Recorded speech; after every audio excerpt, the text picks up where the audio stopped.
ہمارے پیغمبر صلی اللہ علیہ وسلم ناٹ اونلی ایک تھیولوجیکل لیڈر تھے جو کہ ریلیجیس کونوٹیشنز لے کے چلتے تھے، بٹ وہ ایک ڈپلومیٹک مائنڈ سیٹ بھی رکھتے تھے، وہ ایک ایموشنلی انٹیلیجنٹ مائنڈ سیٹ بھی رکھتے تھے، سرونٹ لیڈرشپ، پارٹیسپیٹیو لیڈرشپ، اور ہم جس کو آج انکلوسیو لیڈرشپ کہتے ہیں۔ اگر وہ چاہتے تو وہ اس چیز کو کہتے کہ جن لوگوں نے حدیبیہ میں اوپن ریبیلین کی تھی ان کا اس خیبر کی اسپوائل سے کوئی تعلق نہیں ہے، in fact the very opposite. السلام علیکم، میرا نام عمر حیات ہے، اور پچھلے کچھ مہینوں سے سالوں سے ایک جرنی کے اوپر میں خود ہوں، یہ سمجھنے کے لیے کہ پچھلے بہت سارے سال میں ہمارے پیغمبر حضرت محمد صلی اللہ علیہ وسلم کی زندگی میں وہ کون سے decision making, leadership, problem solving, entrepreneurship decisions آئے جو کہ ہمارے پیغمبر نے ان کے ساتھ ڈیل کیا، اور ہماری کرنٹ لائف کے اندر بہت سارے ہمارے جو مینیجرز ہیں، بزنس اونرز ہیں، سی ای اوز ہیں، یا جو بھی بندہ کسی بھی آرگنائزیشن میں کارپوریٹ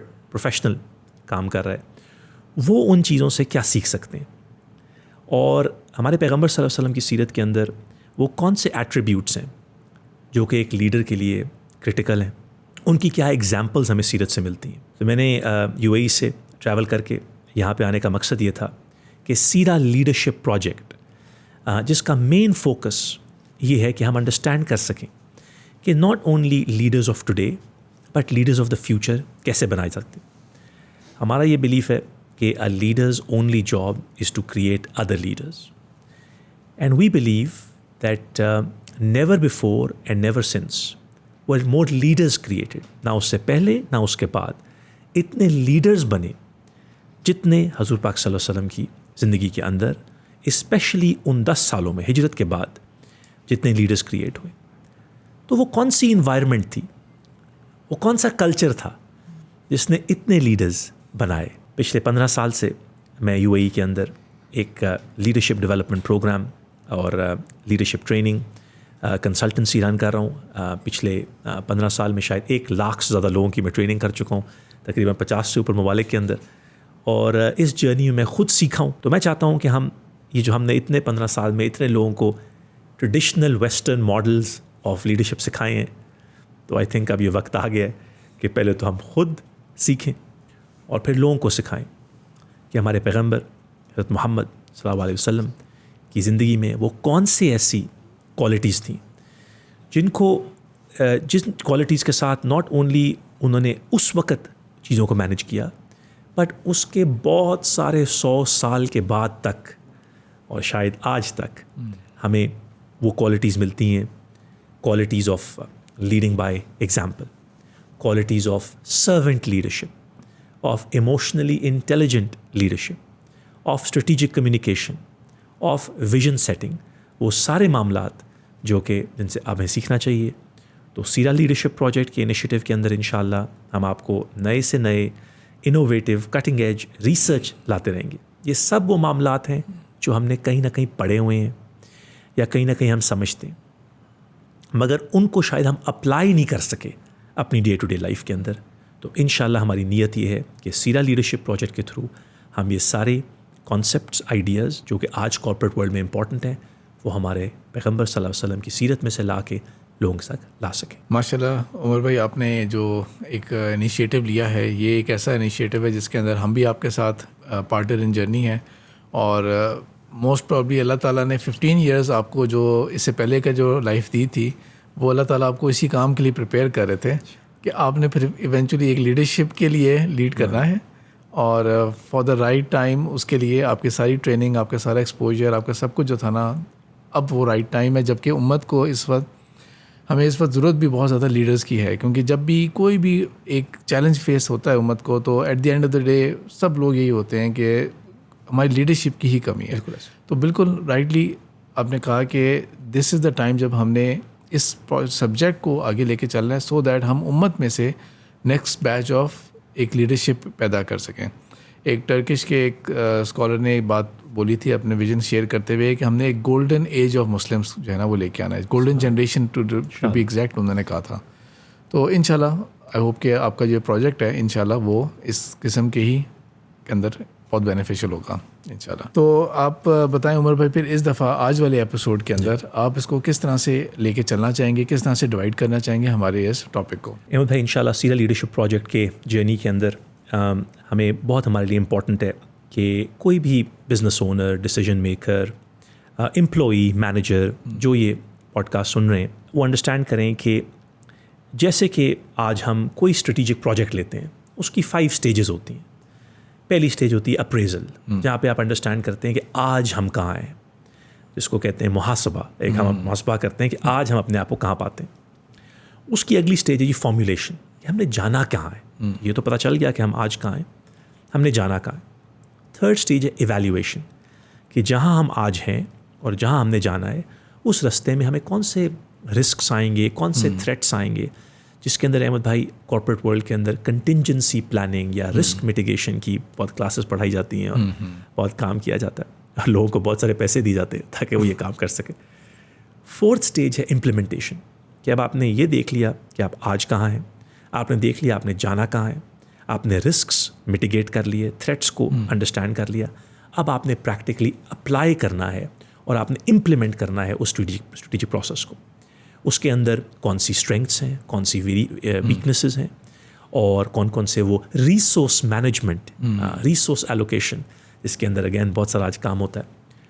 اور fifth the final stage Ahmed بھائی اس کی ہے کنٹرول, کہ آپ نے یہ دیکھ لیا کہ آپ کہاں آج کہاں ہیں, آپ نے یہ دیکھ لیا آپ نے جانا کہاں ہے, آپ نے تھریٹس کو انڈرسٹینڈ کر لیا, میٹیگیٹ کر لیا, آپ نے امپلیمنٹ کرنا شروع کر دیا.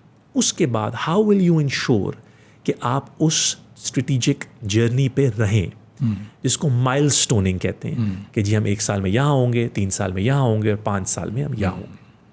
یہ ایک typical 5 step strategic thinking process ہے, جس کو professor Joel Hayward ends, ways اور مینز کا نام دیتے ہیں, کہ what are the ends that you want to meet, what are the ways you gonna do it, and the means you have. اسی کا ایک 5 اسٹیپ ماڈل ہے. ہمارے پیغمبر حضرت محمد صلی اللہ علیہ وسلم کی زندگی میں جب وہ یثرب, جس کو آج مدینہ منورہ ہم کہتے ہیں, ارائیو کیے تھے, اس وقت بھی یہی 5 اسٹیپ ماڈل انہوں نے اپلائی کیا. ہمیں نظر آتا ہے کیا اس وقت یہ 5 اسٹیپ ماڈل تھا, اوبیسلی کیسے انہوں نے اپلائی کیا. ہمیں پتہ ہے کہ ہمارے پیغمبر نے ایسے ایسے فیصلے کیے کہ آپ کو اٹس انکریڈبل کہ آپ یہ ریویو کریں کہ انہوں نے کون کون سے فیصلے لیے, اور کچھ ہم ان فیصلوں کو آج ڈسکس کریں گے. تو پہلی اسٹیج تو اگر ہم انڈرسٹینڈ کریں کہ جب ہمارے پیغمبر جس کو آج یثرب کہتے ہیں, اور احمد بھائی یثرب جو ہے وہ لوگ اکثر سوچتے ہیں کہ ایک شہر کا نام ہے. ایکچولی اگر آج بھی ہم مدینہ منورہ جائیں تو جس سائٹ سے ہم مدینہ منورہ کو انٹر کرتے ہیں, اوبیسلی روڈز بن گئی ہیں آج, کیونکہ باقی تینوں سائٹ سے تو بہت پہاڑ ہیں اونچے اونچے, اور وہ لاوا والے پہاڑ ہیں, تو ان کے تھرو تو آسان بھی نہیں ہے ٹنل کرنا.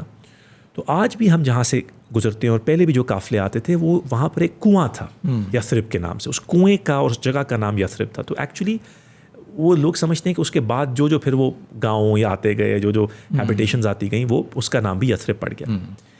یثرب کا ایریا اس وقت ایک انکریڈیبل ڈائنامک میں تھا. ہمیں یہ سمجھ آتی ہے کہ لوگ اکثر ذکر کرتے ہیں کہ جی it was a pagan city, کہ جی پیگن رہتے تھے وہاں پہ, جس کو آپ کہہ لیں کہ مشرکین رہتے تھے. ایکچولی احمد بھائی ہماری ریسرچ یہ شو کرتی ہے کہ this was already a Jewish city. The schools belong to the Jews, the markets belong to the Jews. Banu Qaynuqa کے پاس مارکیٹس تھی. جو جیوز تھے وہ سیٹل تھے, جس کو آج مدینہ اگر آپ کہہ لیں, یا یثرب ایٹ دا ٹائم, جس کو اعلیٰ یا عالی اور سفلا کہتے ہیں, which is kind of higher Medina and lower Medina. Actually topography میں تو وہ الٹا ہے, نارتھ جو ہے وہ نیچے ہے اور ساؤتھ جو ہے وہ اوپر ہے. بٹ یہ امپورٹنٹ اس لیے سمجھنا کہ پانی کا flu as you can imagine ہمیشہ نارتھ سے ساؤتھ ہوتا ہے یا اوپر سے نیچے ہوتا ہے. تو جو مدینہ اعلیٰ یا جو ہائر تھا اور سفلا, اعلیٰ میں جوز کا قبضہ تھا. تو جو پانی سارا فلو کرتا تھا into the oases, into the gardens of the سفلا, جہاں پہ اوس اور خزرج کی ٹرائبس تھیں, وہ اوپر سے فلو کرتا تھا. تو جیسے کہ آج بھی ہمیں نظر آتا ہے کہ جس کے پاس پانی کا کنٹرول ہے وہ کافی ساری لیوریجز لے سکتا ہے. اس وقت بھی ایسے تھا. So the Jews were firmly entrenched in Medina at the time. یہاں پر ایک سوال یہ بھی آتا ہے کہ what were the Jews doing in مدینہ.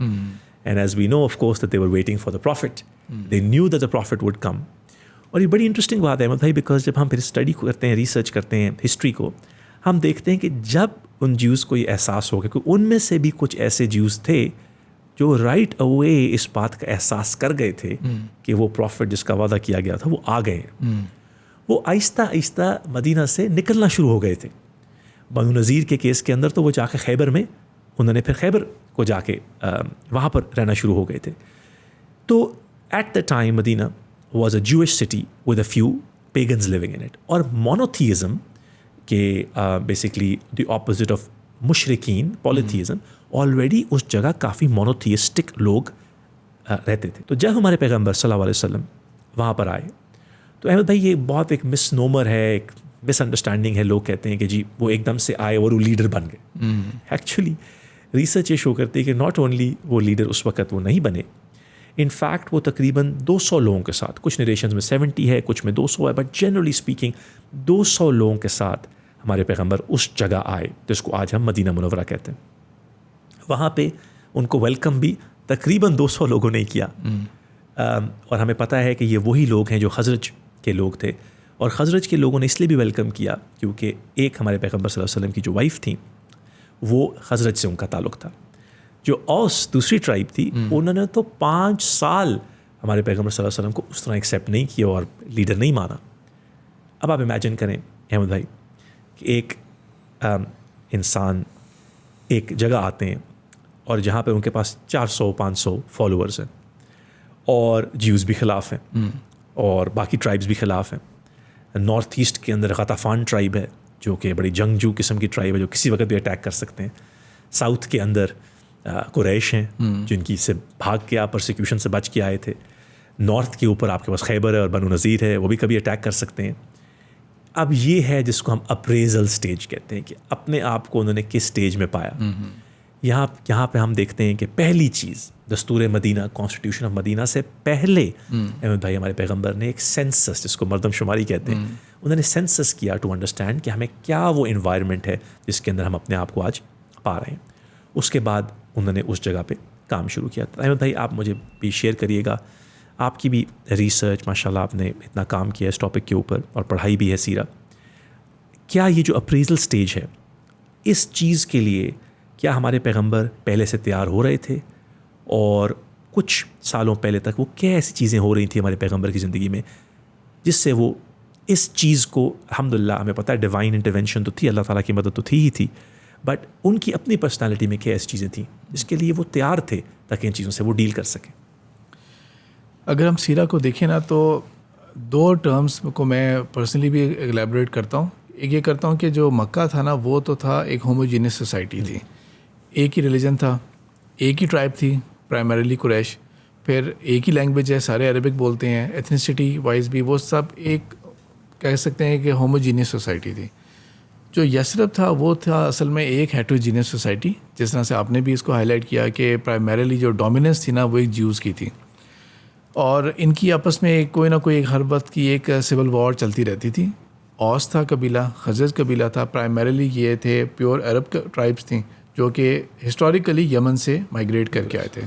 اور یہ جو جوش ٹرائبس تھیں جب انہوں نے عربیہ کا رخ کیا تھا تو all over Arabia multiple tribes settle ہوئی تھیں. جب وہ واقعہ ہوتا ہے 70 AD کے اندر یا ہم کہہ لیں اسے, جب رومنس نے ان کو ایکسپیل آؤٹ کیا تھا, تو all over the world in کا ڈائسپورا جب سٹارٹ ہوتا ہے تو خیبر میں آباد ہوئے تھے ایٹ لیسٹ 5 ٹرائبس, 3 ٹرائبس ہو گئیں وہ یثرب میں آ کے آباد ہو گئیں, اور انہوں نے جس طرح آپ نے بتا دیا کہ جو امپورٹنٹ رولز تھے نا وہ انہوں نے ٹیک اوور کر لیے تھے, اور اس طرح کچھ جوز جو تھے وہ ایون یمن کی طرف بھی چلے گئے تھے. اور ایز ریسنٹ ایز جو ابھی ایرو اسپرنگ ہوا تھا تو وہاں پر بھی ایک نیوز آئی تھی کہ اسرائیل نے بہت سارے جیوز کو, یمنی جیوز کو ٹیلی پورٹ کیا تھا یہاں سے ہیلی کاپٹرس کے ذریعے. بالکل ایگزیکٹلی. تو بالکل ایک ہیٹروجینس سوسائٹی اس کانٹیکس کے اندر بھی ہو گئی. پلس یہ کہ اس طرح بھی بہت ڈفرینٹ تھی کہ مکہ جو تھا وہ پرائمریلی دیور ٹریڈرس, اور ان کی سٹی کے اندر لوگ نیچرلی آتے تھے بیکاز آف کعبہ, تو پلگرمیج بھی ہو رہا ہے اور وہ ایک اسٹیشن بنتا تھا جہاں سے ٹریڈ ہو رہا تھا.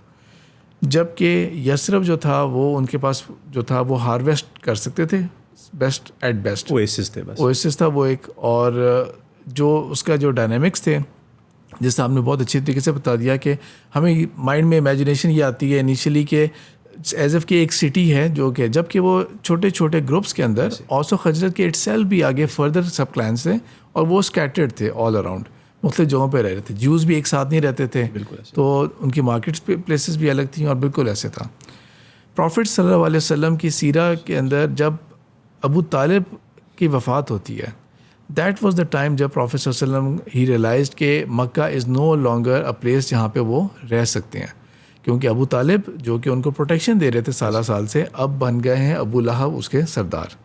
اور ابو لہب کا ہمیں کہنے کی ضرورت نہیں, اللہ تعالیٰ نے پورے قرآن کی سورہ نازل کی ہے اور بہت پہلے وہ نازل ہو گئی تھی. اور ابو لہب کا کریکٹر ڈیفائنڈ تھا کہ اس شخص میں کوئی خیر نہیں تھی کہ he is going to ever repent, اور وہ کبھی بھی ریکنسیڈر کریں گے, اور نہ ہی انہوں نے کبھی سیریس بھی لیا اس طرح سے. تو پروفٹ صلی اللہ علیہ وسلم was already ready after that stage کہ we need another home base now, اور اس کے لیے انہوں نے طائف کا بھی سفر کیا تھا ان ہز اون وزڈم. وہ بعد میں جا کے ایک اس کے بینیفٹس آئیں گے, لیکن ایٹ دس اسٹیج وہ ہم کہہ سکتے ہیں کہ وہ تو بالکل بھی اپروپریٹ نہیں ہوا تھا. Now he wanted to enter back into Mecca, لیکن مکہ میں پرابلم یہ ہو گئی تھی کہ ہی ہیز نو پروٹیکشن, اور وہ ایک ٹرائبل سوسائٹی تھی. اور ٹرائبل سوسائٹی جو ہے وہ آج کل تو ہم اس کو بہت زیادہ اچھی طرح سے انڈرسٹینڈ شاید نہ کر سکتے ہوں, اور ہمیں ایکسپلین کرنا پڑتا ہے کہ ٹرائبل سوسائٹی جو ہے اس کی کیا سچویشن ہوتی ہے.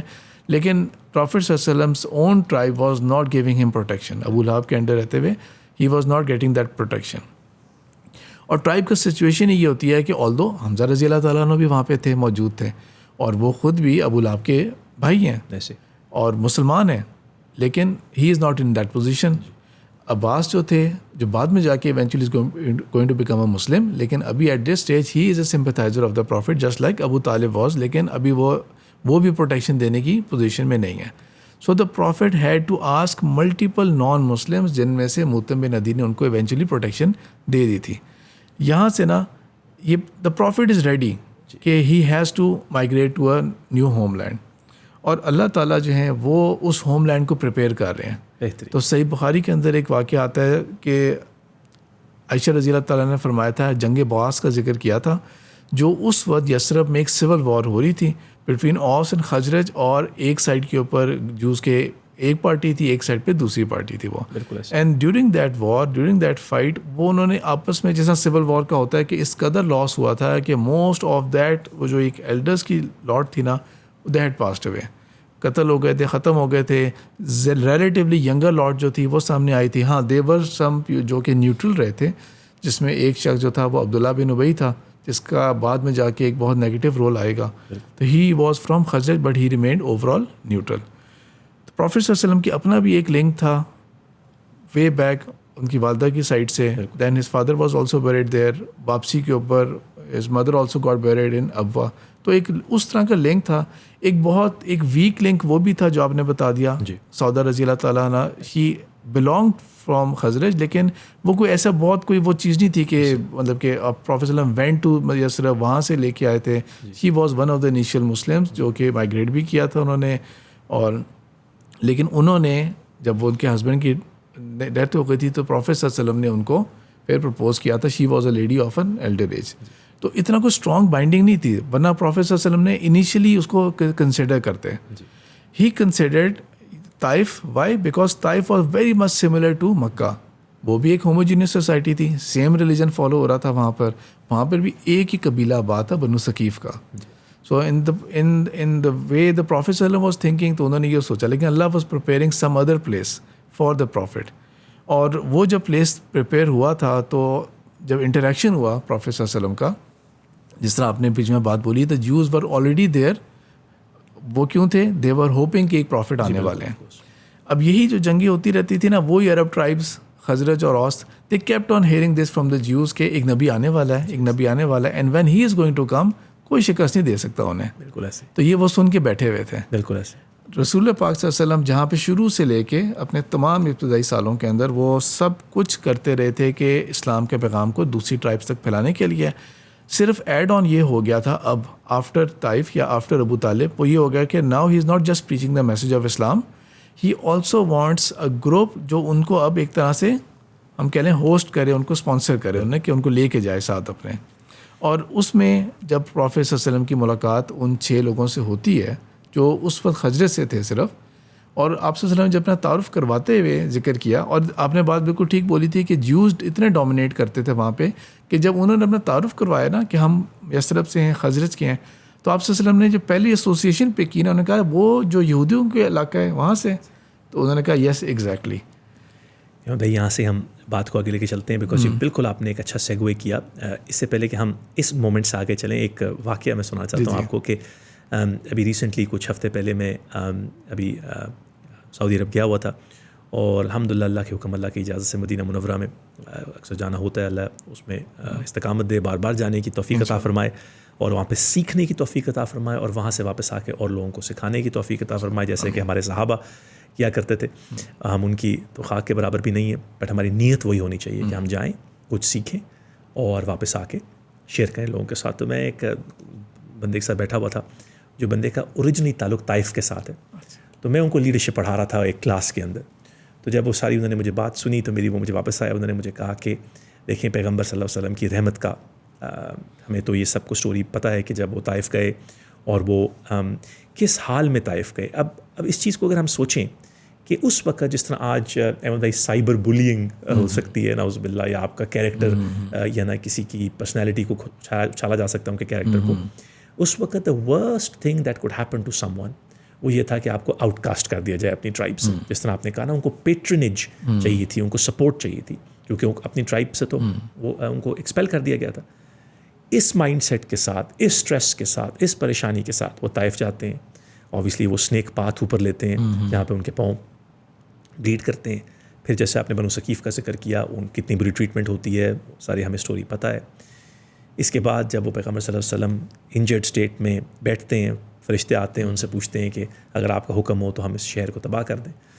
تو پیغمبر صلی اللہ علیہ وسلم کی جو دعا ہے کہ اللہ تعالیٰ ان لوگوں کو بھی معاف کر دیں, اور شاید انہی کی جنریشنز میں سے وہ لوگ آئیں جو کہ آگے اسلام کو لے سکیں. تو وہ مجھے بتا رہا تھا بندہ جو کہ طائف سے ہے, اس نے کہا کہ جب حج کے ٹائم میں پورے دنیا سے اور پورے سعودی عرب سے لوگ آتے ہیں, تو اگر ہم کسی کو بتائیں کہ ہم طائف سے ہیں, تو باقی سب سے وہ ہاتھ ملاتے ہیں, ہمیں وہ حگ کرتے ہیں, اور ہمیں حگ اس لیے کرتے ہیں کہ شاید ہمارے زیادہ ٹچ کرنے سے ان کو کوئی فرق پڑ جائے. تو دیکھیں سبحان اللہ, اللہ تعالیٰ کی کرم دیکھیں, اور پیغمبر صلی اللہ علیہ وسلم کی دعا کا پاورفل دیکھیں کہ آج تک لوگ یہ کہتے ہیں کہ جو طائف کے لوگ ہیں, کیونکہ اللہ تعالیٰ پیغمبر نے دعا کی تھی کہ انہی میں سے ہی وہ لوگ نکلیں. واپس آتے ہیں جس کا آپ نے بات کا ذکر کیا کہ جس وقت یہ لوگ آئے تھے, اور بڑی انٹرسٹنگ بات ہے بھائی کہ یہ لوگ جو 6 لوگ دعویٰ یا لینے آئے تھے یا پیغمبر صلی اللہ علیہ وسلم کو انوائٹ کرنے آئے تھے, وہ سب ایجوکیٹڈ تھے. اور وہ ایجوکیٹڈ کہاں سے تھے؟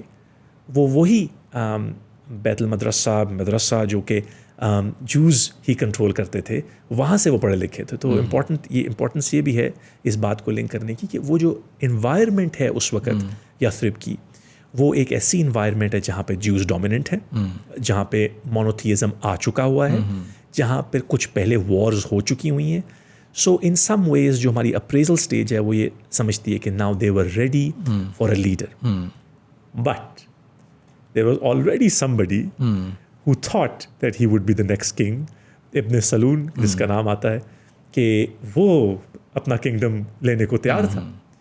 اب کبھی کبھی میں سوچتا ہوں بھائی کہ اگر ہم یہ سوچیں آج کی انوائرمنٹ کے اندر کہ ایک امپلائی ہے جس کو پتہ ہے کہ میں اگلا مینیجر بن جاؤں گا, یا اگلا مینیجر جس نے CEO بننے کی تیاری کی ہوئی ہے, اب سب اس کی تیاری ہے, اس نے سیٹنگ کی ہوئی, اور ایک اور نیا انٹری ہوتی ہے اس اسٹیج کے اندر, تو یو کین امیجن اس کو کیا فیلنگ آئے گی. تو ابن سلول جس کو منافقین کا فادر آف منافقین کہا جاتا ہے, وہ سب تیار تھا اپنی کنگڈم لینے کے لیے, اور اس انوائرمنٹ کے اندر ہمارے پیغمبر صلی اللہ علیہ وسلم وہاں تشریف لاتے ہیں. یہاں پہ جو ہماری سیکنڈ سٹیج ہے سیرا لیڈرشپ پروجیکٹ کے اندر, جب ہم اسٹڈی کرتے ہیں, ہم ویژن کریشن کے بارے میں بات کرتے ہیں, اور اوبیسلی ہمارے پیغمبر صلی اللہ علیہ وسلم سے بہتر ویژن تو نہ کسی انسان کا ہو سکتا ہے. ان کا ویژن صرف حجاز تک ریسٹرکٹیڈ نہیں تھا, یا اس انوائرمنٹ ایریا تک ریسٹرکٹیڈ نہیں تھا. ان کا ویژن یہ تھا کہ رحمت العالمین, قرآن میں بھی ذکر کیا گیا ہے, اور غالباً 306 دفعہ قرآن میں اس چیز کا ذکر کیا گیا ہے کہ ہمارے پیغمبر صلی اللہ علیہ وسلم کی جو آؤٹ ریچ تھی وہ صرف حجاز یا اس ایریا تک نہیں تھی, جبکہ آپ ان سے پہلے کسی بھی انبیاء کی اگر آپ ہسٹری ریسرچ کریں گے تو دیکھیں گے کہ ان کی جو میسج تھا وہ اپنی قوم تک ریسٹرکٹڈ تھا. آف کورس اس کے بعد پھیلا بھی, بٹ ان کی جو فوکس تھا, جس طرح جیزس حضرت عیسیٰ رضی اللہ حضرت عیسیٰ نے یہ کہا کہ میرے جو فوکس ہے وہ میری قوم تک لمیٹڈ ہے, from my people I want کہ لوگ میسج لے کے چلیں. ہمارے پیغمبر حضرت محمد صلی اللہ علیہ وسلم کا اسٹریٹجک ویژن پوری عالمین کے لیے, پوری دنیا کے لیے تھا. اس کا مطلب یہ تھا احمد بھائی کہ جو انہوں نے پریپریشن کرنی تھی وہ انہوں نے صرف اپنے لوگوں کے لیے نہیں کرنی تھی, وہ سکسیشن پلاننگ جس کو ہم کہتے ہیں وہ آگے بھی میسج لے کے چلنا تھا. اس کے اسٹریٹجک ویژن کے اندر ہمیں 2-3 بڑی امیزنگ چیزیں نظر آتی ہیں. ایک تو یہ نظر آتی ہیں کہ انہوں نے وہ فیصلے لیے جو کہ ان کو آج ایز اے کمیونٹی پروٹیکٹ کر سکتے تھے, but also leaders of the future prepare کر سکتے تھے. جیسے کہ ہمیں پتہ ہے کہ ساؤتھ کے اندر قریش تھے, نارتھ کے اندر بنو نذیر خیبر میں سیٹل ہو چکے تھے. بالکل جوز, بنو نذیر جو کہ مدینہ منورہ یثرب سے نکل چکے تھے, اور وہی نکل چکے تھے بیکاز ان کو ریئلائز ہو گیا تھا, جیسے کہ آپ نے کہا تھا کہ وہ پروفٹ آئے گا جس کو کوئی ڈیفیٹ نہیں کر سکے گا. تو ان کو یہ سمجھ آ گئی تھی کہ اب ہمارا یہاں پر کام ختم ہو گیا, تو وہاں پہ ایکسپیل ہو کے وہ جانا شروع ہو گئے تھے. کچھ ویسے ایکسپیل ہو گئے تھے, کچھ کو کر دیا گیا تھا, پر بنو نذیروں کا اسٹرانگ ہولڈ بن چکا ہوا تھا خیبر. نارتھ ایسٹ کے اندر غطفان ٹرائب تھی, اور باقی ٹرائبز وہاں پہ سیٹل کر گئی تھیں. تو ہمارے پیغمبر صلی اللہ علیہ وسلم نے یہ سوچتے ہوئے کہ اگر ایک ہی وقت میں ساؤتھ سے بھی اٹیک ہوتا ہے قریش کا, نارتھ سے بھی اٹیک ہوتا ہے, نارتھ ایسٹ سے بھی اٹیک ہوتا ہے, تو صرف ایک ہی جگہ بچے گی مسلمانوں کے لیے اسکیپ کرنے کی, اور وہ ہے ایبیسینیا, ایتھوپیا. اور ہمیں پتہ ہے کہ ایتھوپیا کے اندر نریشنز میں آتا ہے 40, 42, 45 لوگ ہجرت کر کے گئے تھے. اس ہجرت کے اندر 2 ہمارے بہت امپورٹنٹ صحابہ, عثمان بن عفان رضی اللہ اور جعفر بن ابی طالب رضی اللہ, ان کا بھی ان کو وہاں بھیجا گیا, اور ان کو وہاں پر 5, 6, 7 سال رکھا گیا. اسپیشلی جعفر رضی اللہ تعالیٰ تو بالکل اینڈ تک. تو کیوں رکھا گیا؟ اس کے اندر کیا وہ حکمت تھی؟ تو یہی حکمت تھی کیونکہ ہمارے پیغمبر صلی اللہ علیہ وسلم کو پتا تھا کہ جب تک خیبر فتح نہیں ہوتا تب تک انہوں نے ان کو جعفر ابن ابی طالب کو واپس نہیں بلایا. اور وہ فیمس نریشن کے جب واپس آئے تو ہمارے پیغمبر صلی اللہ علیہ وسلم نے کہا کہ مجھے یہ نہیں پتا, مجھے زیادہ خوشی خیبر کے فتح ہونے پہ ہو رہی ہے کہ جعفر ابن ابی طالب کے واپس آنے پہ ہو رہی ہے. تو ہم یہ دیکھتے ہیں اس سے پہلے یہ 628 میں ہوا, 627 میں ٹریٹی آف حدیبیہ ہو گئی, 628 کے شروع میں ٹریٹی آف حدیبیہ ہو گئی. اب یہ ٹریٹی آف حدیبیہ, اس کو صلح حدیبیہ کہتے ہیں, یہ بھی ایک رسک میٹیگیشن اسٹریٹجی تھی, اور ٹریٹی آف حدیبیہ سے ہمیں بہت سیکھنے کو ملتا ہے. احمد بھائی, ایک میں آپ کو ذکر کرتا ہوں, پھر آپ سے رہنمائی لیتے ہیں کہ آپ نے ٹریٹی آف حدیبیہ سے آپ کو کیا لرننگز ملتی ہیں. مجھے ٹریٹی آف حدیبیہ سے یہ لرننگ ملتی ہے کہ ہمارے پیغمبر صلی اللہ علیہ وسلم نے اب یہ اندازہ لگا دیا تھا کہ ہم آج کی تاریخ میں وہ کون سی ٹرائبز ہیں, کون سے ایریاز ہیں جن کو ہم ان کے کیا تھریٹس ہیں, جس کو ایک پیسٹل انالیسس کہتے ہیں, political, economic, social, technological, environmental and legal environment. سواٹ انالیسس انہوں نے انٹرنل کر لیا تھا. ہمیں پتہ ہے بھائی PESTEL is an external analysis, سواٹ از این انٹرنل انالیسس. تو پیسٹل تو انہوں نے ایکسٹرنلی انڈرسٹینڈ کر لیا, سواٹ انہوں نے اپنی لوگوں کی اسٹرینگس, ویکنیسز, اپرچونیٹیز اور تھریٹس کر کے انہوں نے ایک کمپیٹیٹر انالیسس بھی کر لیا. اس کے بعد انہوں نے یہ بھی انڈرسٹینڈ کر لیا کہ ان کے اسٹریٹجک ویژن کو فارمولیٹ کر کے کیسے پھیلا سکتے ہیں. اب جب صلح حدیبیہ ہوتی ہے, ہمارے پیغمبر صلی اللہ علیہ وسلم کو ایک خواب آتا ہے, وہ احرام باندھتے ہیں, اپنے لوگوں کے ساتھ وہ مکہ کی طرف سفر کرتے ہیں. یہاں پر مجھے یہ چیز نظر آتی ہے احمد بھائی کہ ہمارے پیغمبر صلی اللہ علیہ وسلم کو یہ پتہ تھا کہ رسک میٹیگیشن کے لیے کہ کیونکہ اس وقت قریش بہت سالوں سے پلگرمز کو ویلکم کرتے تھے, تو ان کے وہ کیریکٹر کے اگینسٹ تھا کہ وہ پلگرمز کو اٹیک کریں. اگر وہ ایز قافلہ آتے تو شاید چانس تھا کہ ایک وار ہو جاتی, بٹ کیونکہ وہ عمرے کے اور احرام کی حالت میں وہاں آئے تو ان کو اٹیک نہیں کیا گیا. انفیکٹ ان کو ریچ کر کے وہاں پر صلح حدیبیہ کے موقع پر ان کی آپس میں ڈسکشن ہوئی. اور مجھے صلح حدیبیہ میں ایسی رسک میٹیگیشن اسٹریٹجیز نظر آتی ہیں. فار ایگزامپل مجھے یہ نظر آتا ہے کہ جب ہمارے پیغمبر صلی اللہ علیہ وسلم نے وہ کانٹریکٹ یا نیگوسیشن کر رہے تھے, تو ایک کلوز جو انہوں نے وہاں پر رکھوایا وہ یہ تھا کہ اگلے سالوں میں جب ہمارے درمیان پیس ہے تو ہم بھی الائنسز پارٹنرشپس بنا سکتے ہیں اور آپ بھی الائنسز پارٹنرشپس بنا سکتے ہیں. کچھ نریشنز میں آتا ہے کہ اس وقت قریش کے لیے یہ چیز کو بہت بڑی نہیں تھی تو انہوں نے کہا کہ ہاں ٹھیک ہے ہمیں اس میں کوئی شد نظر تو نہیں آتا. قریش صرف یہ دیکھ رہی تھی کہ بس اس سال واپس چلے جاؤ, اس سال واپس جاؤ. اور دیکھیں ہمارے پیغمبر صلی اللہ علیہ وسلم کا اسٹریٹجک انٹینٹ جس کو کہتے ہیں, ان کو یہ اندازہ تھا کہ اب یہاں سے ہم واپس جا کے کیا کیا فیصلے کریں گے. حکمت دیکھیں احمد بھائی, جیسے ہی صلح حدیبیہ ختم ہوتی ہے یہ واپس جاتے ہیں. کچھ نریشنز میں آتا ہے کہ انہی دن, کچھ میں آتا ہے اسی ہفتے, مطلب سمجھے ایسے کہ جب انہوں نے اپنے بیگز رکھے انہوں نے خیبر کے اوپر خیبر چلے گئے, کیونکہ اب ساؤتھ سیف ہو گیا تھا, نارتھ کو ہم نے جو ہے وہ کانکر کرنا تھا. بالکل. اور اس میں تھوڑا سا یہ بھی ایڈ کر دیتا ہوں کہ بہت سارے جو خاص طور پہ جو ویسٹرن رائٹرز ہیں نا, انہوں نے پروفیٹ صلی اللہ علیہ وسلم کے یہ جو اقدام تھا نا حدیبیہ جانے کا, عمرہ احرام پہن کے اور جانے کا, اس کو انہوں نے اتنا اپریشیٹ کیا ہے کہ یہ ایسا زبردست پولیٹیکل موو تھا, ایک ایسے ڈپلومیٹک کرائسس کریٹ کر دیا تھا انہوں نے مکہ والوں کے لیے کہ دے ور کلو لیس کہ ہم اس کو کیسے ہینڈل کریں گے. اسے ایک طرف ہمارا ٹریڈیشن چلتا آ رہا ہے کہ جیسے آپ نے کہا کہ we never stop the pilgrims, اور ہم ان کو ہمیشہ ویلکم کرتے ہیں, ایک وہ ہمارا ٹریڈیشن چلا آ رہا ہے, لیکن ہیں یہ محمد ہیں اور یہ وہ ہیں جنہوں نے ہمارے ساتھ یہ اس نہج پہ ہمیں لے آئے ہیں, تو روکنا چاہ بھی رہے ہیں, روک بھی نہیں سک رہے. اور پروفیٹ صلی اللہ علیہ وسلم نے اسی کرائسس کے اندر نا ان کے لیے it was the only thing that matter was کہ بس واپس اس طرح چلے جاؤ, اگلے سال کے لیے مان جاتے ہیں ہم لوگ. حالانکہ کیا چینج ہونا تھا, یعنی کہ اگلے سال ایک ضد آپ کہہ سکتے ہیں, لیکن جو اوور شیڈو کیا نا, بالکل صحیح کہا کہ 10 ایئرس کا ایگریمنٹ الائنسز کا, اور یہ جو ہمارا آپس میں جو 10 ایئرس کا پیس ٹریٹی ہے نا, یہ دس اپلائز ٹو, یعنی کہ یہ نہیں کہ ہم پراکسیز رن کرتے رہیں گے اس کے بعد بھی, جس طرح انفارچونیٹلی آج کل کی دنیا میں زیادہ تر ہو رہا ہوتا ہے, تو وہ بھی الاؤڈ نہیں ہوگا. اور اللہ کے رسول صلی اللہ علیہ وسلم جانتے تھے کہ یہ 10 ایئرز ہے نا, یہ وقت نہیں آنے والا. جی بالکل. دس نیور گوئنگ ٹو ہیپن. تو یہ اس سے پہلے he was so much prepared, جس طرح آپ نے بات کی کہ ایسا نہیں ہوا کہ وہ گئے اور اس کے بعد دیکھتے ہیں حالات کیسے ڈیولپ ہوتے ہیں, کیا ہوتا ہے. ہی کلیئرلی نیو کہ انہوں نے نیکسٹ اقدام کیا کرنا ہے انہوں نے. اور وہ لوگ جو حدیبیہ میں گئے تھے وہی لوگ آگے پھر ان کو پرائمریلی انہی لوگوں کو پک کیا تھا خیبر کے لیے کہ موو فارورڈ کریں گے. اور یہاں پہ 2 چیزیں انہوں نے ایویلیویٹ کی تھیں, ایک تو خیبر آپ نے جس طرح کہہ دیا, اور دوسرا یہ تھا کہ جو خطوط کا سلسلہ تھا نا, کیونکہ انہوں نے ایویلیویشن کر لی تھی کہ مکہ کے ساتھ ہم ایگریمنٹ میں ہیں, وہ اور ان کے الائز کے ساتھ ہم ایک ٹریٹی کے اندر ہیں. اس کا یہ مطلب نہیں ہے کہ ہی ریمینڈ الوف کے باقی اور کیا ہو رہا ہوگا نا, لیکن وہ ایک بہت واچفل آئی رکھی ہوئی تھی. اور سیرہ کی کتابوں میں تو خطوط سارے ایک جگہ لکھے ہوئے ہیں, کمپائل ہوئے ہیں, لیکن in reality it happened one after the other.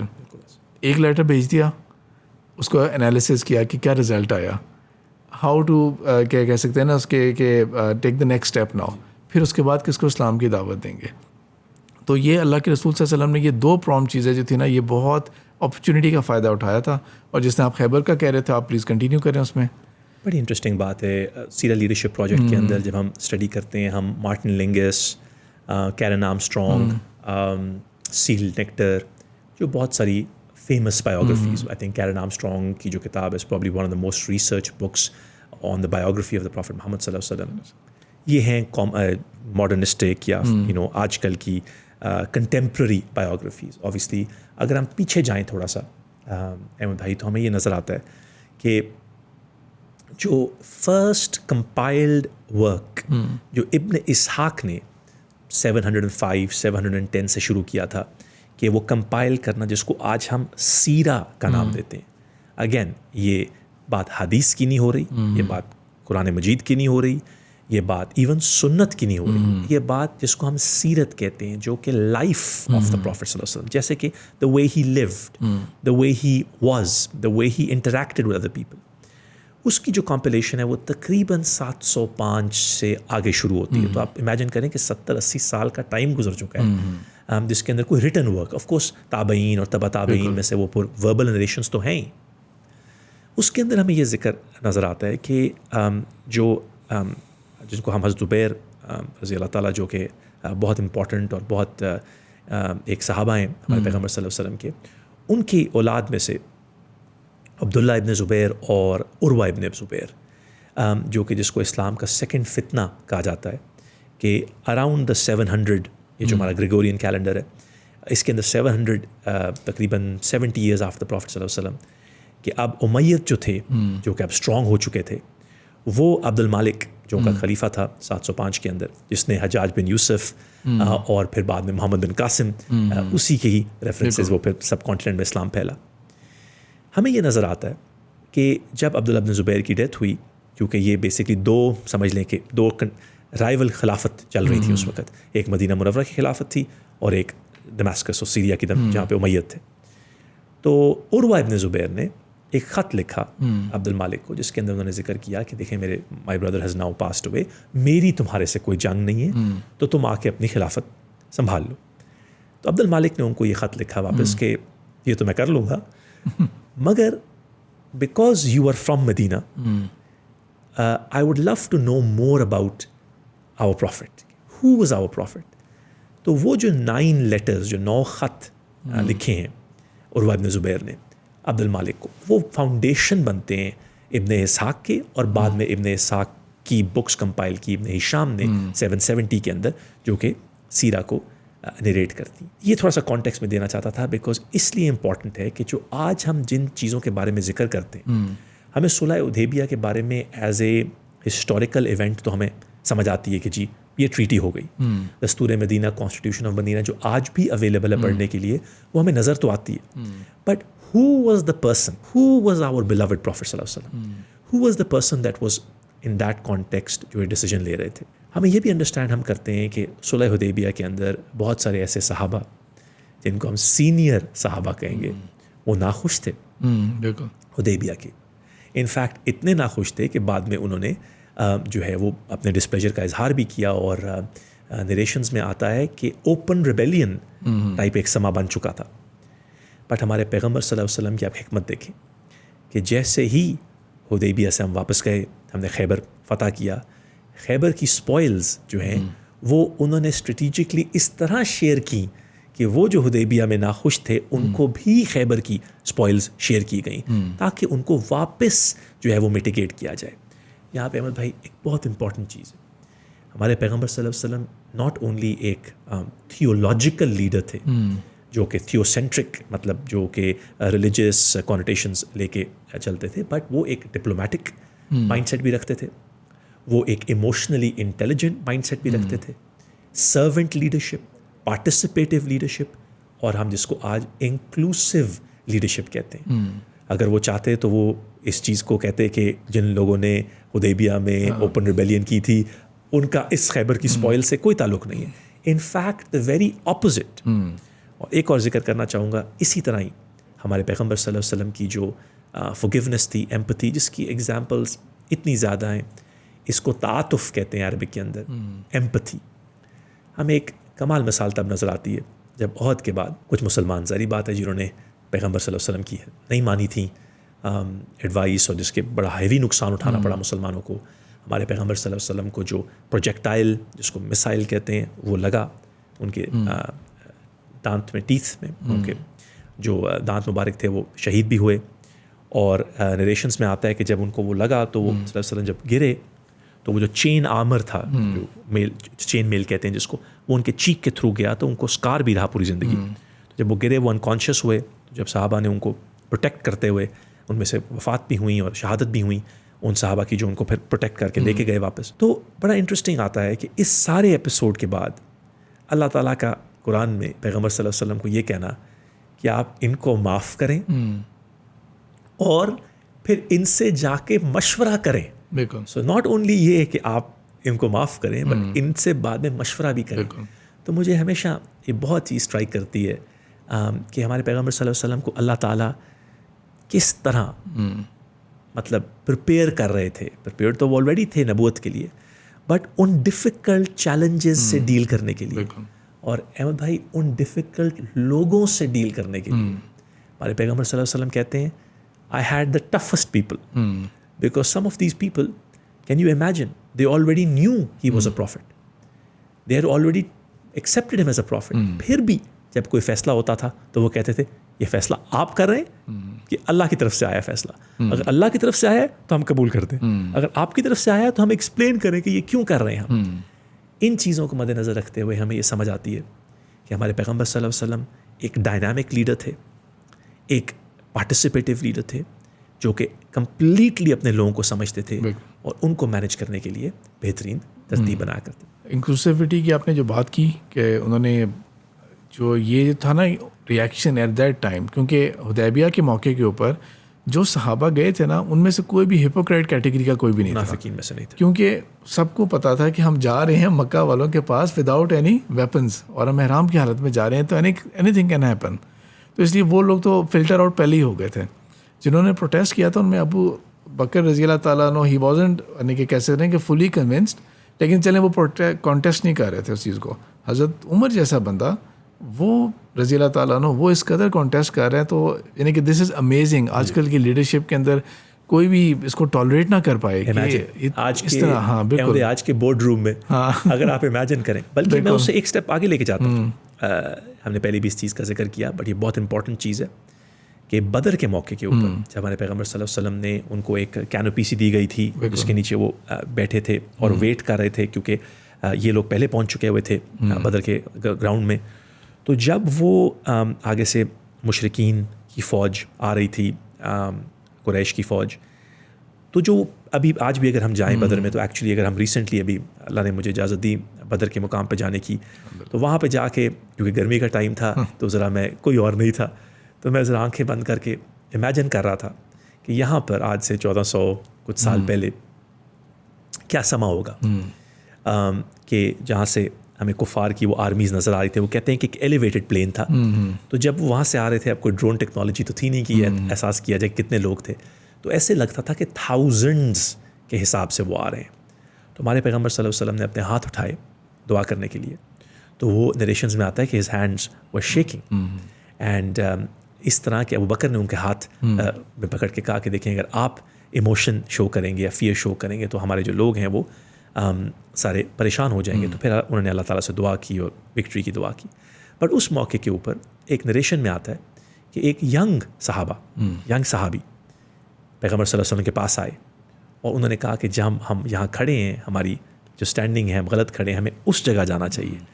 اور یاد رکھیے گا کہ اس وقت تک ہمارے پیغمبر صلی اللہ علیہ وسلم بہت سالوں تک ایک پروفٹ لے چکے تھے. تو امیجن ایک پروفٹ کو جا کے یہ کہنا، اللہ کے نبی کو جا کے یہ کہنا کہ دیکھیں جہاں آپ کھڑے ہیں نا یہ غلط کھڑے ہیں، ہمیں یہاں نہیں ہونا چاہیے، کہیں اور ہونا چاہیے. ابھی آپ امیجن کریں بھائی آج کی تاریخ میں کسی سی ای او کو ایک بورڈ روم کے اندر کوئی ینگ امپلائی جو کہ ڈیڑھ سال پہلے جس نے کمپنی جوائن کی ہے، وہ کہے کہ ایکچولی آپ غلط کر رہے ہیں، آپ جو فیصلہ لے رہے ہیں غلط ہے، آپ کی اسٹریٹجی غلط ہے، تو کیا ہوگا اس امپلائی کے ساتھ.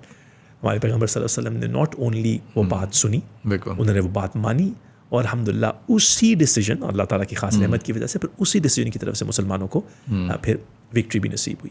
تو احمد بھائی بالکل ہمیں یہی نظر آتا ہے بار بار کہ ہمارے پیغمبر صلی اللہ علیہ وسلم ناٹ اونلی ایک انکلوسیوٹی کے ساتھ چلتے تھے، بٹ انہی لیڈرز کو پریپیئر کرتے تھے جو کہ بعد میں ایسی انہوں نے لیڈرشپ جو ہیں وہ وکٹریز جیتیں. ہمیں پتہ ہے کہ پیغمبر صلی اللہ علیہ وسلم کی وفات کے تقریباً 25-26 سال کے بعد مسلمان چائنا کی بیٹل لڑ رہے تھے، نارتھ افریقہ کی بیٹلز لڑ رہے تھے، یورپ کی طرف بڑھ رہے تھے. تو ہسٹری کے اندر ہمیں کبھی بھی نیپولین کو اسٹڈی کر لیں، آپ نیلسن کو اسٹڈی کر لیں، آپ الیگزینڈر کو اسٹڈی کر لیں، you will never find more examples of dynamic leadership, جس لیڈرشپ نے اتنے لیڈرز کریٹ کیے کہ within the next decades اسلام کہاں سے کہاں تک پھیل چکا تھا. سبحان اللہ. ایک اور ایگزامپل بھی ذہن میں آ رہی ہے، جب احد کے لیے آپ صلی اللہ علیہ وسلم تک نیوز پہنچ گئی تھی کہ آرمی اپروچ کر رہی ہے، 3000 اسٹرانگ ہیں ایٹ لیسٹ وہ لوگ، ابو سفیان از لیڈنگ دیم، تو آپ صلی اللہ علیہ وسلم نے مدینہ کی مسجد کے اندر صحابہ سے مشورہ کرنا شروع کیا کہ کیا اسٹریٹجی ہونی چاہیے ہماری. اس سے کچھ عرصہ پہلے جو لیڈر آف دا ہپوکریٹس ہے نا، عبداللہ بن ابی ابن سلول، وہ ایمان لا چکا تھا آؤٹ ورڈلی، کیونکہ اس نے دیکھ لیا کہ یہ تو ابھرتا ہوا سورج ہے، یہ تو نیکسٹ رائزنگ سن ہے، تو ہم تو اسی گروپ کے اندر نا بینگ ویگن میں جانا بس ہم جمپ ان کر لیتے ہیں. اب وہ اس نے he was very vocal about it کہ نہیں ہمیں مدینہ میں رہ کے دفاع کرنا چاہیے. اچھا آئرنی یہ تھی کہ رسول پاک صلی اللہ علیہ وسلم کا اپنی بھی رائے یہ تھی کہ ہم مدینہ میں رہ کے دفاع کرتے ہیں، لیکن بہت سارے اور صحابہ اسپیشلی ینگ ونس جنہوں نے بدر میں نہیں بھی تھے، وہ انہوں نے بہت زیادہ جب پریس کیا تو آپ صلی اللہ علیہ وسلم نے پھر باہر میدان میں جا کے لڑنے کی، یعنی کہ اپنی رائے کو آپ صلی اللہ علیہ وسلم نے لیٹ گو کیا اور ان کی رائے کو مان لیا تھا. لیکن اس کے اندر پھر ہوتا کیا ہے کہ عبداللہ بن ابی اور یہ جو گروپ تھا نا، ہی واز سو انفلوئنشیل. جس طرح آپ نے ایک شروع کے ٹائم میں بات کی تھی کہ اوس اور خزرج کا وہ آپ تھوڑا سا ایکسپلین کر رہے تھے، تو اصل میں خزرج قبیلے کا، کیونکہ he was from that tribe, تو اس کا انفلوئنس بھی زیادہ اس کے اندر تھا. جنگ سے پہلے بالکل مومنٹس پہلے نا، he is going to break away with 300 people, اور وہ کہتے ہیں کہ نہیں ہمارا تو مشورہ مانے نہیں کیا، وائی شوڈ بی جنا ویسٹ آل بلڈ. تو وہ واپس چلے گئے. اور آپ صلی اللہ علیہ وسلم نے ایک آج کل کے دور کے اندر یہ میوٹنی ہے، بہت بڑی میوٹنی ہے، لیکن آپ صلی اللہ علیہ وسلم نے instead of focusing on that part, آپ صلی اللہ علیہ وسلم نے کہا جو رہ گئے ہیں نا ہمارے پاس، ہم موو فارورڈ کرتے ہیں. اللہ کی طرف سے کرنا یہ ہوا کہ آپ صلی اللہ علیہ وسلم نے جو اس کا جیوگرافک ٹیک بہت اچھی لی تھی، ایریا کی اسٹریٹجی بہت اچھی بنائی تھی. وہ 50 تیر انداز جو تھے ان کو رائٹلی وہاں پہ ڈپلوائے کیا تھا. بس وہ انہی میں سے ایک پورشن سے غلطی ہو گئی تھی، جس کو ہم کہہ سکتے ہیں اگر 700 تھے، اور روایات میں آتا ہے کہ موسٹ پرابلی 35 اور 40 جو تھے صرف انہوں نے غلطی کی تھی. پرسنٹیج میں دیکھیں نا، this only amounts to 5% of the army. 5% سے غلطی ہوئی تھی اور وہ پھر ایک سچویشن چینج ہو گئی. اب دیکھیں کہ یہ بھی کتنا ڈیفیکلٹ مومنٹ ہوگا جب آپ صلی اللہ علیہ وسلم واپس مدینہ گئے ہیں. تو ایک طرف شہداء ہیں اپنے، جن میں حمزہ رضی اللہ تعالیٰ عنہ جیسے بھی ہیں، مصعب بن عمیر رضی اللہ تعالیٰ عنہ جیسے بھی ہیں، اور ساتھ ساتھ ان کے تانے سننے کو مل رہے ہیں کہ دیکھیں ان کی بات مانی تھی نا، ہماری تو مانی نہیں. یہ کس طرح کی ٹالرنس آپ صلی اللہ علیہ وسلم کے اندر تھی کہ درگزر بھی کرتے تھے اور پھر بھی اس وے کو نہیں چھوڑا. جو آپ نے قرآن کی آیت مینشن کی تھی، سورہ آل عمران کی آیت 159، ایگزیکٹلی اللہ تعالیٰ کہتے ہیں فبما رحمت ہی، اللہ تعالیٰ کی رحمت ہے، خاص رحمت ہے نبی صلی اللہ علیہ وسلم آپ کے اوپر، کہ یو آر لائک دس. ورنہ ادروائز جو ہے نا، یہ جو جس میں جڑے رہے تھے نا سارے، یہ آپ صلی اللہ علیہ وسلم کی خاص پرسنالٹی کا ایک وہ تھا. یہاں پر ہمیں ابن سلول کی اسی ہیڈ آف منافقین کی، جس کے آپ نے اگزامپل دی کہ انہوں نے عہد کی سے مطلب لاسٹ منٹ کے اوپر بیک آؤٹ کیا. یہ وہی ابن سلول ہے جن کی جب ڈیتھ ہو رہی تھی تو ان کے بیٹے جو کہ اپیرنٹلی جس طرح اسلام کی طرف آ چکے ہوئے تھے، انہوں نے ریکویسٹ کی ہمارے پیغمبر صلی اللہ علیہ وسلم سے کہ آپ جنازہ پڑھا سکیں اگر ان کا، برکت کے لیے انفیکٹ اپنی شرٹ. اور ایکچولی احمد بھائی کچھ نریشنز میں ایسے آتا ہے کہ جب پیغمبر صلی اللہ علیہ وسلم نے اپنی شرٹ ان کو دی تو انہوں نے کہا کہ میں یہ آؤٹ ورڈ شرٹ کی بات نہیں کر رہا، میں جو اندر کی شرٹ ہے، جو آپ کی باڈی سے جو لگتی ہے، اس شرٹ کا میں یہ ریکویسٹ کر رہا ہوں جو پیغمبر صلی اللہ علیہ وسلم نے ان کو دی، اور اسی شرٹ میں اس کو دفنایا گیا. اور اس کے اوپر بھی دیکھیں سبحان اللہ، کچھ صحابہ کرام نے اس بات کو ان کو سمجھ نہیں آئی کہ آپ اس کا جنازہ کیوں پڑھا رہے ہیں، اس بندے نے جس نے ہمیں اتنا تنگ کیا اور لاسٹ منٹ میں ہمیں مطلب ہر چیز ہر موقع پہ انہوں نے جو ہے وہ منافقت دکھائی. تو ناٹ اونلی ہمارے پیغمبر صلی اللہ علیہ وسلم نے جنازہ پڑھا، بٹ انہوں نے اس کو قبر کے اندر اس کو ابن سلول کو خود اتارا، اور جب اس کو بری کیا گیا تو کچھ نریشنز میں آتا ہے کہ اپنا جو جس کو ہم سلائیوا کہتے ہیں وہ انہوں نے ان کے لپس پہ بھی لگایا کہ، اور جب صحابہ نے اس پہ اعتراض کیا کہ یہ تو بندے نے ہمیں اتنا تنگ کیا، تو انہوں نے کہا کہ ہو سکتا ہے کہ اسی بندے کی ہی جنریشنز میں سے پھر ایسے ایسے مسلمان نکلیں جو کہ بہت کام کریں، اور پھر ہمیں پتہ ہے کہ اسی کی جنریشنز میں سے کتنے مسلمان نکلے. ایک اور چیز میں ذکر کرنا چاہتا ہوں یہاں پہ اباؤٹ جب فتح مکہ کے وقت، اگر ہم تھوڑا سا آگے اس چیز کو لے کے جائیں، بیکاز اب اسلام الحمدللہ ہر طرف پھیل رہا تھا.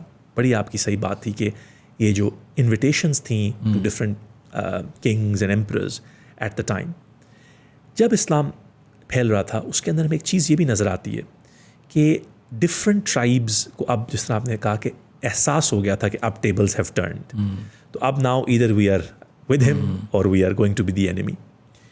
اور یہ صرف اس وقت ان لوگوں کے ساتھ نہیں ہو رہا تھا جو ہیراکیول جس کو کہا جاتا ہے، جو ہرکیولیس جو رومن ایمپرر تھا ایٹ دا ٹائم. بڑی ایک نریشنس کے اندر یہ جو ٹائم تھا نا احمد بھائی 628 629 630، یہ ایک انکریڈیبل ٹائم تھا. اور کبھی بندہ سوچتا ہے کہ سوشل میڈیا کے بغیر، انسٹنٹ میسیجنگ کے بغیر یہ کیسے ہو رہا تھا. تو اسی ٹائم کے اندر ابو سفیان ایک قافلہ لے کے ہیراکیول کے پاس جاتا ہے، اور ہیراکیول جس کو پیغمبر صلی اللہ علیہ وسلم نے خط بھیجا ہوا تھا، جس نے خط پھاڑا نہیں تھا، بٹ اس کے دل میں یہ بات آ چکی تھی کہ کچھ ہو رہا ہے. اس کا جو ریلیجس ایڈوائزر تھا سیفونیس، جس کو بعد میں جو پوپ بھی بنا، جس نے یہ وہی پوپ ہے جس نے حضرت عمر رضی اللہ تعالیٰ کے لیے دروازہ کھولا تھا. اب پوپ سیفونیس نے ہیراکیول کو یہ بات کا ذکر کر دیا تھا کہ اب ہمارا کام ختم ہو رہا ہے اور یہ وہی پیغمبر ہیں جن کا ذکر کیا گیا ہے. ایک نریشنز میں آتا ہے کہ ہیراکیول نے اپنے جنرلز، ملٹری واریئرز اور ایڈوائزرز کی کانفرنس کی، جس کے اندر اس نے کہا کہ مجھے تو یہ بتایا گیا ہے کہ یہ جو بندہ آیا ہے یہ وہی پیغمبر ہے جس کا ہم انتظار کر رہے تھے، جو کہ ہماری کرسچن نریشنز میں بھی وہی ہے. تو نریشنز میں آتا ہے کہ جب اس لوگوں کو یہ احساس ہوا کہ یہ شاید کچھ قبولیت کی طرف جا رہا ہے، تو کہتے ہیں کہ اس کے جنرلز کی ہاتھ ان کی سورڈز کی طرف جانا شروع ہوئے. تو یہ دیکھ کے ہیراکیول نے بیک آف کر کے کہا کہ میں تو تمہارا ٹیسٹ لے رہا تھا صرف کہ کیا تم بغاوت تو نہیں کر دو گے. یہاں پر ایک بڑا انٹرسٹنگ واقعہ ہے. اور یہ پورا واقعہ جو ہے نا، یہ ابو سفیان کا جو نریشن ہے یہ والی، یہ صحیح بخاری کے حدیث نمبر 7 کے اندر آتا ہے. اور اس نے بہت وائزلی 9 کویسچنس پچ کیے تھے. بالکل ایسے. اور انہی کویسچنس کا جب وہ سارے آنسر مل گئے نا، تو دین ہی شیئرڈ دا وزڈم کہ Y was I asking these 9 questions. اور پھر اس کے بعد زبردست طریقے سے، نہیں کہ ابو سفیان بولو تو چلے گئے نا، اور ابو سفیان بھی ایسے ہی مجبور کے اندر اس نے سارے جواب دیے کہ اس کے پیچھے انہوں نے بندے کھڑے کیے کہ اگر اس نے غلط جواب دیا تو اس کو اسٹاپ کر دینا. اور نکل کے ابو سفیان نے کہا میں یہ ڈر میں تھا کہ یہ میں صحیح جواب بھی دوں تو مجھے پیچھے سے مار نہ دے. بالکل ایگزیکٹلی. تو بس وہ رائٹ دیٹ مومنٹ تھی کہ جب انفارچونیٹلی ہیراکلیس جو ہے، ہرکل جس کو عربک کے اندر اس کا نام آیا ہے، کہ اس نے اپنی سیٹ کو پریفرنس دے دی، حالانکہ اس کے دل کے اندر جو ہے نا وہ ایمان جو تھا وہ روشنی دکھا رہا تھا. لیکن اس نے یہ کہا بھی کہ جہاں میرے آج پاؤں ہیں وہاں پر ایک دن اسی ہی پیغمبر کی حکومت. And he was right. And فتح مکہ کے ٹائم پہ اگر ہم واپس آئیں 630 کے گریگورین کیلنڈر کے ٹائم کے اندر، تو تب تک الحمدللہ نریشنز میں آتا ہے کہ 10,000 کا ایک نمبر آتا ہے، جس نے یہ پلس مائنس بھی ہو سکتے ہیں اسی نمبر، کہ جنہوں نے فتح مکہ کہ مسلمان جب مکہ کی طرف آ رہے تھے. اور اتنی بیوٹیفل اسٹریٹجی تھی پروفیٹ صلی اللہ علیہ وسلم کی کہ اوور ویلم ہو جائے مکہ والے کہ they do not come out for fighting, اتنے اوور ویلم ہو جائیں. اور ایک اور اسٹریٹجی اسی وقت یہ بھی نظر آتی ہے کہ انہوں نے وہ ٹرائبس جن کو ان کو پتہ تھا کہ آپس میں گیٹ الانگ نہیں کرتی، کیونکہ یہ سمجھ آتی ہے ہمیں اس ٹائم کو انڈرسٹینڈ کر کے کہ 95% of all Muslims at the time of فتح مکہ had only been Muslims for 2 or 3 years. یہ بڑا امپورٹنٹ بات ہے بھائی سمجھنے کے لیے کہ جو لوگ اس وقت مسلمان تھے وہ نیو مسلمان تھے. ان کی جو ٹرائبل افیلیشنز ہوں گی یا ان کے جو اپنی قبائلی تعلقات ہوں گے وہ زیادہ اسٹرانگ ہوں گے ان کے ایک مسلم بردرہڈ کے ساتھ. ہمارے پیغمبر صلی اللہ علیہ وسلم کو اس چیز کا پتہ تھا، اور انہوں نے جو ڈویژن کی لوگوں کی تاکہ جب وہ انٹر کریں مکہ، وہ ایسے تھا کہ کوئی ایسی ٹرائب جو کہ وار آپس میں کر رہی ہوں ان کو اکٹھا نہ جوڑا جائے، ان کو سپریٹلی مکہ میں انٹر کرایا جائے. یہاں پر ہمیں ایک اور بھی ہمارے پروفیٹ صلی اللہ علیہ وسلم کی لیڈرشپ میں ایک چیز نظر آتی ہے. سیرہ لیڈرشپ پروجیکٹ کے اندر ہم نے یہ کوشش کی کہ ہم انڈرسٹینڈ کریں کہ ماڈرنسٹک جو امپلائی شپ جس کو کہتے ہیں یا لیڈرشپ کہتے ہیں، اس کے اندر وہ کون کون سے ایٹریبیوٹس ہیں جو کہ آج جو لوگ یہ پوڈ کاسٹ سنیں گے وہ ہو سکتا ہے اسٹرگل کرتے ہوں. ایک ایسپیکٹ ہے giving and receiving feedback کا. جیسے کہ ہم نے پہلے ذکر کیا، ہمارے پیغمبر صلی اللہ علیہ وسلم ایکسیپٹ فیڈ بیک کرتے تھے. ایون اگر کوئی ایسا بھی ان کو فیڈ بیک پسند نہیں آتا تھا جس سے وہ اگری نہیں کرتے تھے، بٹ الحمدللہ وہ اللہ نے جس طرح آپ نے کہا ان کو اتنی رحمت دی تھی ان کے اوپر کہ وہ سنتے تھے. بٹ گیونگ فیڈ بیک کا میکنزم بھی ہم اکثر دیکھتے ہیں کہ آج کل کی انوائرمنٹ میں ایسے کوئی امپلائیز ہوتے ہوں گے جو کہ ڈیفیکلٹ امپلائیز ہوتے ہوں گے، جو کہ بہت سکسیزفل یا بہت پروڈکٹیو یا ایفیشینٹ امپلائیز ہوتے ہوں گے جن کا ساتھ بہت ضروری ہے، مگر ان کا کچھ بیہیویئر ایسا ہو کہ ان کو آپ کو فیڈ بیک دینی پڑی ہو. ہمیں پتہ ہے خالد بن ولید رضی اللہ تعالیٰ جنہوں نے جن کی اسلام کے لیے اتنی خدمات ہیں کہ جب وہ اپنے ڈیتھ بیڈ پہ تو انہوں نے کہا کہ میری باڈی کا کوئی ایسا پارٹ نہیں جہاں پہ مجھے زخم نہیں ہے، مگر پھر بھی میری جو ہے وہ شہادت مجھے نصیب نہیں ہوئی. تو ہمارے پیغمبر صلی اللہ علیہ وسلم نے سب کو کہا تھا کہ فتح مکہ کے ٹائم کے اوپر کوئی خون نہیں بہایا جائے گا، اور جو تھوڑا سا خون بہا بھی وہ بھی خالد بن ولید رضی اللہ تعالیٰ کی سوڈ سے بہا. تو پیغمبر صلی اللہ علیہ وسلم نے کہا کہ خالد لوز بلڈ ٹو مچ. اور ریشنز میں آتا ہے کہ انہوں نے اپنی زندگی میں صرف 2 دفعہ کسی سے اپنا جو ہے وہ چہرہ مبارک موڑا، اور ان میں سے خالد بن ولید رضی اللہ تعالیٰ بھی تھے. تو ہمیں کیا سمجھ آتی ہے کہ وہی پیغمبر صلی اللہ علیہ وسلم جو کہ منافقین کے ساتھ مشرکین کے ساتھ اپنے صحابہ کے ساتھ اتنا رحم دلی کا ان کا جو تھا وہ بیہیویئر تھا، کہاں کہیں جب ان کو لگا کہ اب یہاں پر مجھے فیڈ بیک دینے کی ضرورت ہے یا مجھے کوئی ایسی چیز ایمفسائز کرنے کی ضرورت ہے جو کہ آج کے لیے نہیں جنریشنز کے لیے ایک نیریٹو سیٹ کرے گی، ہمارے پیغمبر صلی اللہ علیہ وسلم نے وہ بھی کیا. بالکل بالکل صحیح کہا آپ نے. بلکہ میں آپ سے یہ پوچھنا چاہوں گا یہ والی چیز کہ آپ کے ایکسپیرینس کے اندر یہ چیزیں کرنٹ سوسائٹی کے اندر جو کرنٹ جو انوائرمنٹ ہے وہاں پہ آپ نے کہیں اس کو آبزرو ہوتے دیکھا ہے کہ ایسی لیڈرشپ کہیں آپ نے دیکھی ہو؟ سیرا لیڈرشپ پروجیکٹ کے اندر جب ہم یہ اسٹڈی کرتے ہیں کہ آج کل کی دنیا کے اندر وہ کون کون سی ایگزامپلز ہیں جہاں پہ ہمیں سیرا سے ہم بہت کچھ سیکھ سکتے ہیں، اس کے اندر یہ چیز ہمیں بہت کلیئرلی نظر آتی ہے کہ جن آرگنائزیشنز میں فیڈ بیک ایکسیپٹ نہیں کیا جاتا ان کا کیا حال ہوتا ہے. کوڈیک ایک بڑی مشہور کمپنی ہے دنیا کی، سب کو پتہ ہے.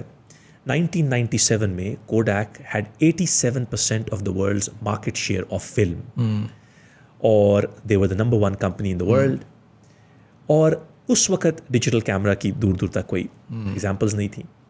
اور لوگ اگر ہم یہ پوچھیں کہ کوڈیک کو کیا ہوا، how did codec go bankrupt, تو لوگ شاید ایگزامپل یہ دیں کہ جی ڈیجیٹل کیمرہ آ گیا تو انوویشن نہیں تھی تو انوویٹ نہیں کیا. بلکہ جو ڈیجیٹل کیمرہ کی ٹیکنالوجی ہے that was invented by Kodak's from, they were invented by engineers from Kodak. یہ وہی انجینئرز تھے جنہوں نے جا کے اپنے سی ای اوز اپنے باسز کو کہا کہ دیکھیں یہ ٹیکنالوجی چینج ہو رہی ہے اور ہمیں ٹیکنالوجی کے ساتھ اڈیپٹ کرنا ہے.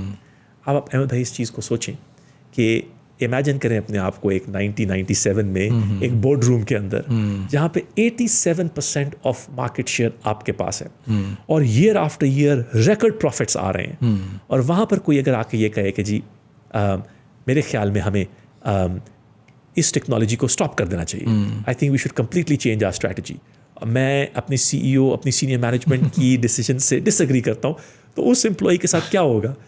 تو کوڈیک ہمیں ایسی ایگزامپل نظر آتی ہے جہاں پہ giving and receiving feedback آج کی دنیا میں نہیں کی گئی. اس کمپنی کے ساتھ دیکھیں کیا ہوا. نوکیا، ایرکسن، مائی کینیڈین فرینڈ بلیک بیری also doesn't exist anymore, and one of the reasons why we find it not to exist is if you read the Harvard Business Review case studies of what was happening in the boardrooms of RIM, the company that used to make BlackBerry, in 2006 when they owned roughly 60% of the world's market share of new smartphones. What they were discussing internally was that they said, you know, we are the businessman's phone and the businesswoman's phone.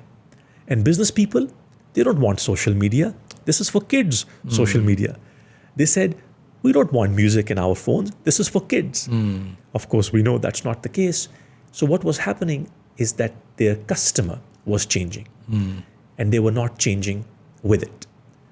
In the seerah of our beloved Prophet Muhammad sallallahu alaihi wasallam, we see tremendous examples of him not only understanding his customers or those people that he had to bring into his fold, but he also very intimately understood the evolutionary forces that were impacting the customer. In fact, as his people were changing and adapting, he was constantly adapting and changing with them.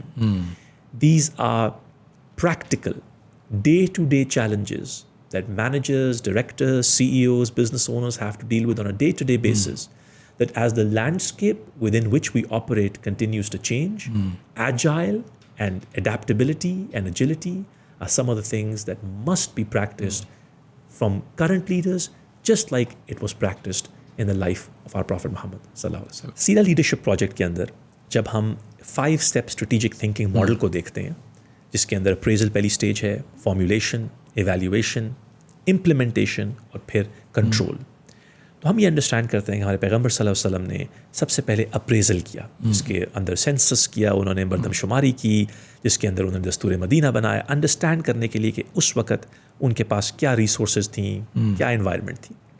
پھر ہماری formulation کی بات ہوئی جہاں پہ ہم نے دیکھا کہ ہمارے پیغمبر صلی اللہ علیہ وسلم کا ویژن صرف حجاز تک لمیٹڈ نہیں تھا، ان کا ویژن رحمۃ العالمین کا ویژن تھا. پھر ہم نے ایویلیویشن کی، ہم نے انڈرسٹینڈ کیا کہ اس وقت کون کون سے وہ رسکس تھے، غطفان ٹرائب کا رسک، بنو نذیر کا رسک، قریش کا رسک، اور کتنے سارے رسکس جن کو انہوں نے ناٹ اونلی انڈرسٹینڈ کیا بٹ میٹیگیٹ کیا. پھر ہم امپلیمنٹیشن دیکھتے ہیں کہ انہوں نے وہ کون کون سے فیصلے کیے جو کہ ایونچولی پھر فتح مکہ تک اور فتح مکہ کے بعد آخری جو ان کا خطاب تھا، آخری سرمن اس تک. یہاں پر ہم ایک 5th سٹیج بھی دیکھتے ہیں جس کو فائنل سٹیج کہتے ہیں. ہمارے پیغمبر صلی اللہ علیہ وسلم کو اس بات کا احساس تھا کہ وہ انسان ہے اور ایک وقت انہوں نے اللہ تعالیٰ کے پاس واپس جانا ہے. تو انہوں نے وہ کون سے ایسے ایکشنز لیے جنہوں نے یہ انشور کیا کہ ان کی وفات کے بعد ان کا میسج وہاں پر ختم نہیں ہو جاتا. جب ہم UAE کے اندر، سعودی کے اندر، گلف کنٹریز کے اندر لیڈرشپ ورکشاپ سیمینارز رن کرتے ہیں تو جو سب سے بڑا ہمیں گیپ نظر آتا ہے آج کل وہ امپلائی انگیجمنٹ اور امپلائی ریٹینشن کا ہے کہ the average employee engagement numbers in the Gulf countries are about 63%. And in a recent survey of organizations around the world, they found that 25% of all employees were at work looking for other work. That is the level of engagement that we find ourselves in currently. We already know in North America, we've already had the great resignation where people who had $20 an hour jobs are now quitting those $20 an hour jobs, looking for $16 an hour jobs where they have better work-life balance or they have mental health and wellness and well-being as the top agenda. In the seerah of our beloved Prophet Muhammad sallallahu alaihi wasallam, we see his succession planning. We see how he prepared leaders, not only in terms of skills, not only in terms of theocentric or theological preparation, but also in those behaviors and those attitudes, which not only helped them grow Islam at that time, but today when we see 1/3 of the world's population being practicing Muslims, we see that the message of Islam now is the most widely spreading. Islam is the fastest growing religion in the world. And there's a very interesting concept that's happening in North America and Western Europe. Unfortunately, nobody talks about it these days because of the current media bias. What we see, Ahmed, is where Islam is spreading the most around the world are actually in the areas where there is a lot of impoverishment. There is a lack of hope. Prisons in the United States are seeing you can almost call it like an epidemic in a good way, a pandemic of conversions to Islam. I believe that wherever there is a lack of hope, that is where the beautiful, hopeful, positive, enlightening message of our beloved Prophet Muhammad sallallahu alaihi wasallam brings hope into people's lives. That is why wherever you find people who are struggling and suffering with challenges, be it mental health challenges, be it challenges of health and poverty and affliction, disease, any place where there's a lack of hope, that is where our message must spread. We believe through the Seerah Leadership Project, inshallah, by first understanding ourselves the beautiful leadership lessons of our beloved Prophet, and then by sharing it with others, we can continue to bring hope to those people who are seeking something. Maybe they are unconsciously incompetent, meaning they don't even know what they don't know. But I believe by understanding the seerah of our Prophet better, by understanding his life better, we can inshallah not only enrich ourselves and our Muslim community, but also non-Muslims as well. Inshallah. We look forward to welcoming you on our YouTube channel.